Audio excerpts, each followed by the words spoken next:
Always true. Decades after the fall of apartheid, the echoes of South Africa's cultural resistance still ring out, inspiring new generations. During the struggle, artists like Sipho Mabuse used their craft as both a weapon and a lifeline, giving voice to a vision of freedom and dignity.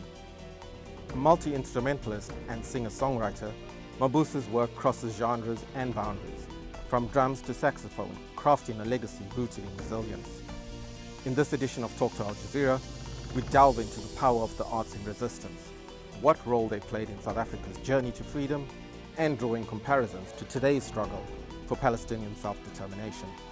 Sipho Mabuse talks to Al Jazeera.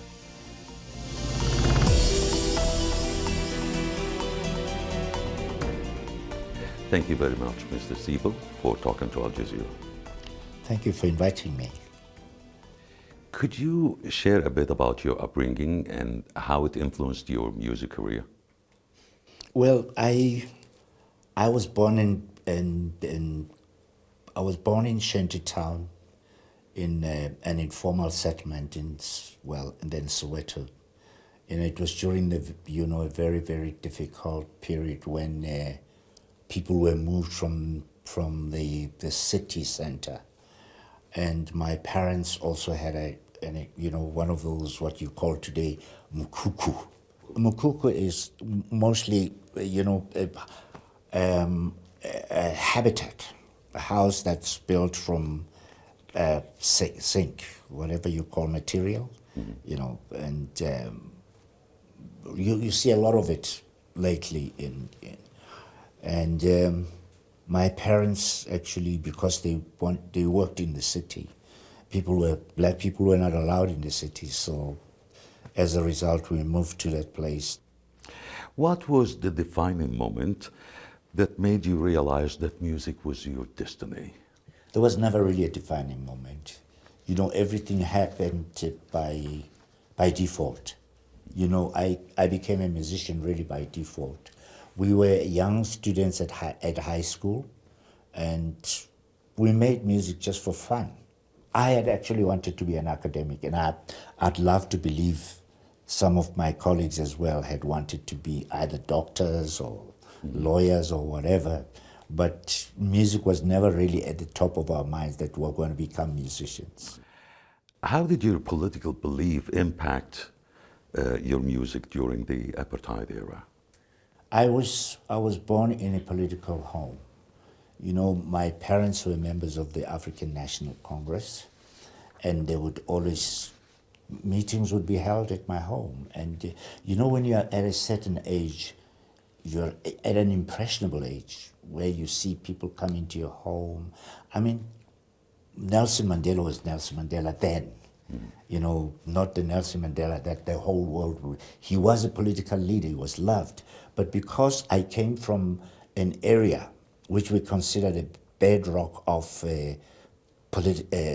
resistant politics. I mean, Babu Sisulu was there, Bob Mandela was here, Duma Nokwe was in the same area. That Mutu being from the PAC was part of it. There was Squire, Mahoti. So all these people would hold meetings sometimes at my home. Obviously, my father belonged to a... So as a child, you saw all those... I saw all those people. Leaders at home. All those leaders. But in my mind, they were all politicians coming to, And of course, my father belonged to the branch secretariat of Orlando West. And that's how my political influence came to be. But as I grew up, and there were some of the things that I was experiencing as a young person. For instance, the passbook. Yeah. The passbook, which was the reference book. There was a document, that every black person had to carry. And you would see how humiliating it was.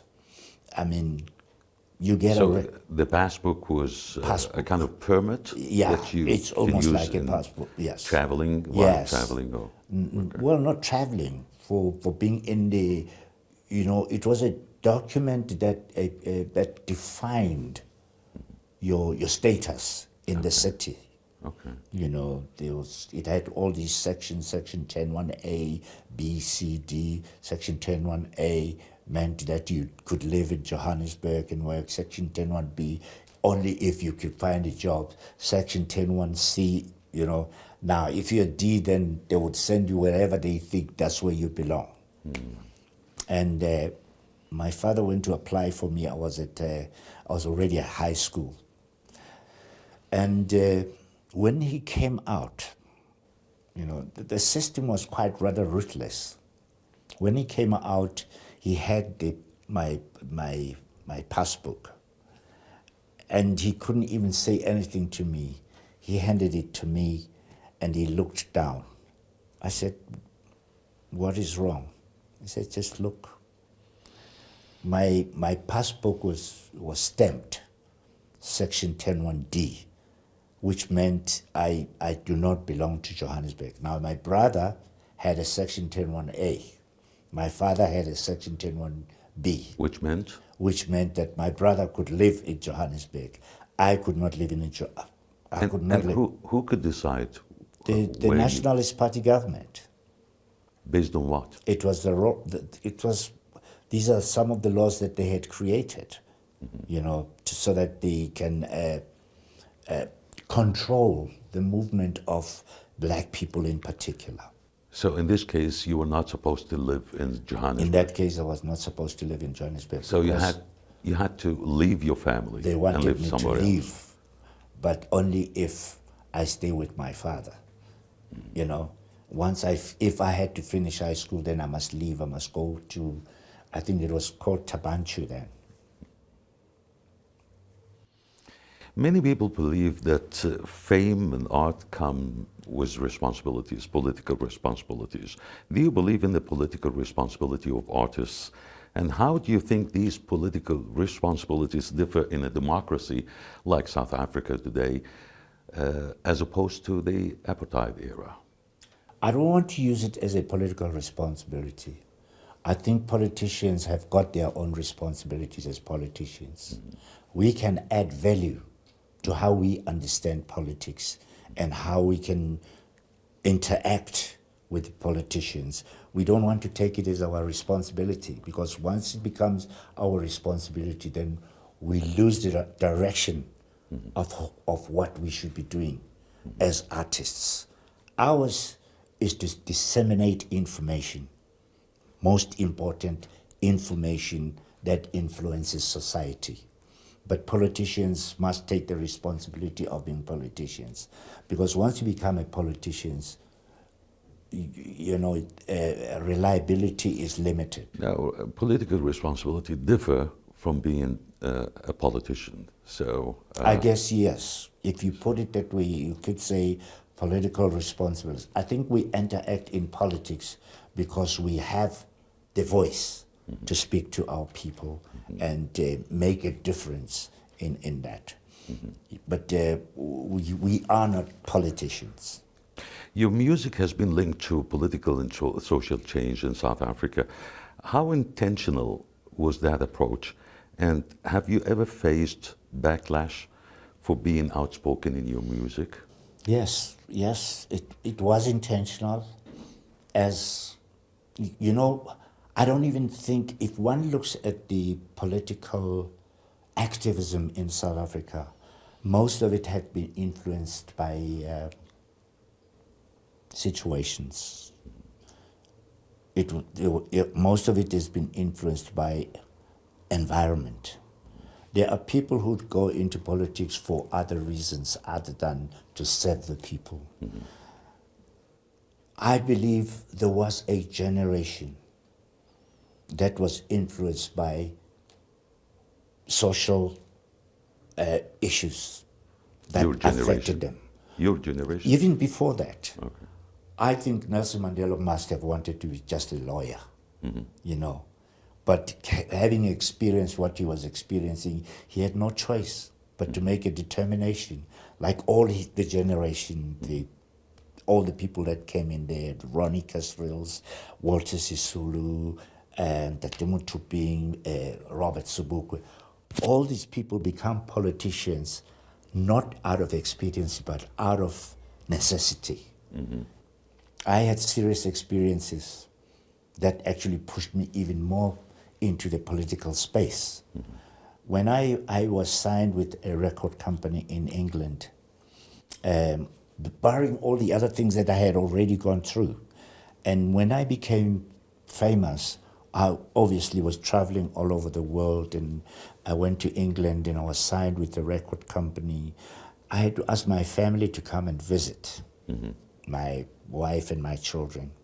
My children were given travel documents. My wife had a passport. My children were given travel documents. Now, in that travel document, it was written status, nationality, undetermined. Undetermined? What does it mean? Did it mean that they were not considered as South Africans? And what do you do as Stateless? Exactly, stateless. And what do you do as a parent? Be angry? I engaged many white people, in that, and I would ask the question to them, if your children were declared stateless, what is the first thing that you would do? You should have seen their reaction. I would fight. I said, exactly. If your children are declared stateless, the only way out for you is fight for their rights. How would you advise young musicians who want to use their music as a platform for political change and fear repercussion? There's a saying, every generation has got its own responsibilities. It must chart its own path. We don't want to feel that we're custodians of what is correct for young people. They must chart their own path, understanding that they have a responsibility to the people that they are making music to. We cannot dictate, we cannot determine how they should chart that path. However, we can always make them be mindful of what their role is, but they have to make that determination themselves. We can only be guided by circumstances that make us decide what it is that we should be, how we see our role. And yes, we obviously have to strike a balance, but that balance has got to be guided by our consciousness must guide us as to who are we, what is our role, how important it is for us to interact with situations and circumstances that affect people in a particular way, whether be it political, whether be it war, be it poverty. We're faced with homelessness now. We're faced with the scourge of drugs. Young people have no hope. How do we then navigate that, instead of wallowing in our own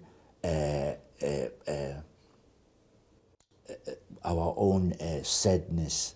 We think, well, we're not being taken. What about the people who sleep under bridges, cover themselves in plastics? What do we do? How do we conscientize those who have the responsibility to make the difference in those people's lives? In which ways do you think music can reach people differently than traditional activism?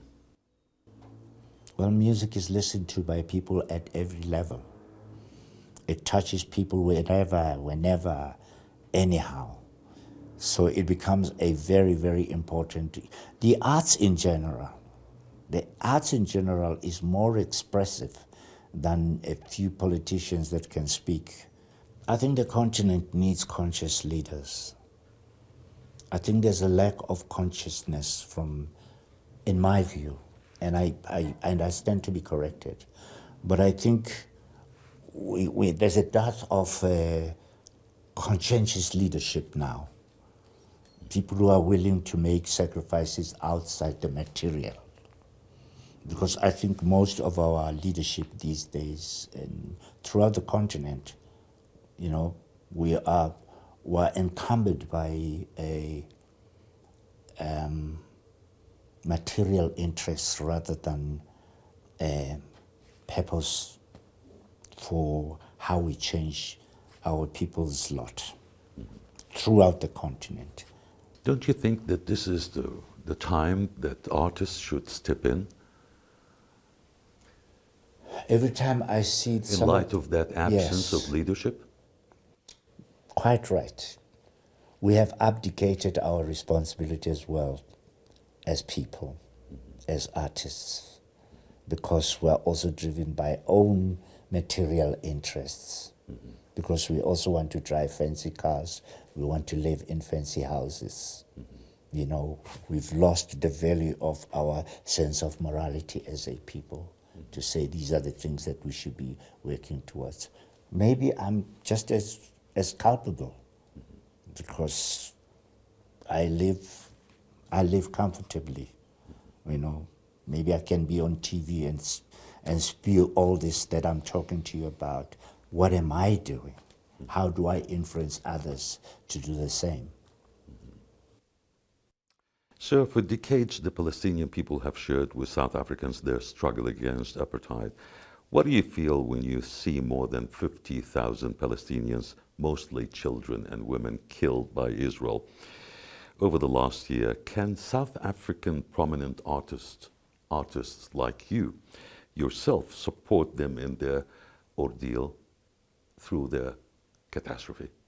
The situation in Gaza is tragic. It's worse than what we've experienced as a people. As a people, you know. We went through a very difficult period as a people in South Africa, but never at the level in which the people in Palestine are being decimated.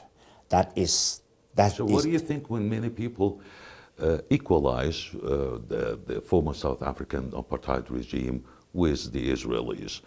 Do you think it's a comparable situation? When I look, it's not as it shouldn't be the same. Look, the system of apartheid was horrific, was terrible. It was systematically, but this one is blatant. It is blatant. But during the apartheid era, you never had these Air Force bombing your towns. Never. No ways. Anybody that would say that, they should actually point it out to us and say, this is where it happened. Yes, there were some incidents where you would find police going into areas and, you know, and clandestinely, you know, these would not be direct. What is happening in Gaza? It is a total decimation of people. This is exactly like what Hitler was doing to the people. Exactly the same thing. The rest of the world, Hitler went in there and put people in prison and killed people and destroyed. And he always had an answer to respond to what was happening. Why? We are not in any way supporting what, in my view, I'm not in any way believe that what Hamas did is in October on the 7th is comparable. I would love to see us get together and start saying, well, enough is enough. You know, music has played a very critical role all over the world, by the way. It has always been the music. You know, when you look at the Wembley concert, young people didn't know who Nelson Mandela is until those musicians started singing about Nelson Mandela. Perhaps musicians all over the world in particular, especially the most popular ones, you know, have got to start standing up. If they don't agree with what is going on, then we should make our voices heard. Sir, can you share a specific moment when you saw your music directly impact a political or social issue? My music was banned in South Africa when I started making political music. How did they ban People your music? could not hear it. Could it be banned, music? Yes, they banned it. When you submit it for the airwaves, you know, there was a system which they applied. There was a woman who, they actually, you know, we had the vinyls then. So she would come with a nail and scratch all the tracks that you think should not be played. So if there was someone who'd want to sneak in the music to play it on, because there was a censorship board, the publication board, they had what you call the censorship board, which would always be scratching the CDs. And, you know. Do you still have the same passion that you had when you first started? I think it's even more now. It's more so. I find myself working more than I used to even as a young musician. I get quite engaged in the arts, you know, and of course it's not only making music, it's also sharing experience, engaging with people at the level in which I understand my reason for being a musician. How do you think the digital age has affected music business in South Africa and worldwide? It has affected music in a big, you know, In big which time. way?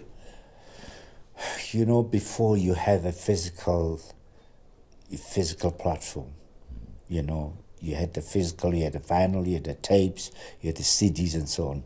Now everything is somewhat, that's just this gray area of what you call the streaming. Mm-hmm. And I think many of us all over the world are complaining about who actually benefits from the digital age. What you call now the AI, you know. Tomorrow you'll be singing my music and then I'll come and say, why is my music sounding Arabic? So the streaming has actually affected, you know. It's also negatively about, or I think positively? what is very important, people must understand that what we do also, besides the importance of it being information, what we do also, it is our livelihood. Mm-hmm. And if it is those that suddenly realize our livelihood belongs to them without us, that is the unfairness of what the digital age has placed on the artists. Let me ask you something, sir. At a certain point, you decided to go back to school. Yes. You've set an example when you decided to go back to school again. At the age of 60, I believe? Yes. What was the motive behind going back to school again? Like I said, you know, when we started, it was never really an intention to become musicians. We always loved education. Mm-hmm. We've always believed that it gives us a sense of responsibility of how to act in a particular way. It enables us to interact with issues that are somewhat obscure. Now, with education, you are able to engage, you know, and I felt that perhaps by going back to school, I could also use that to influence young people who had already given up on themselves, mm-hmm. that there is always a possibility to, you know, to get education and advance oneself. And because I think most importantly, we've misplaced the importance of education by saying it is the only way that we develop material. Education is not about material. Education is a power. Mm-hmm. And when you want to gain your power, it's only through education, whether it is material or otherwise. But education is the defining, you know, it's a thin line, mm-hmm. that defines how you advance oneself.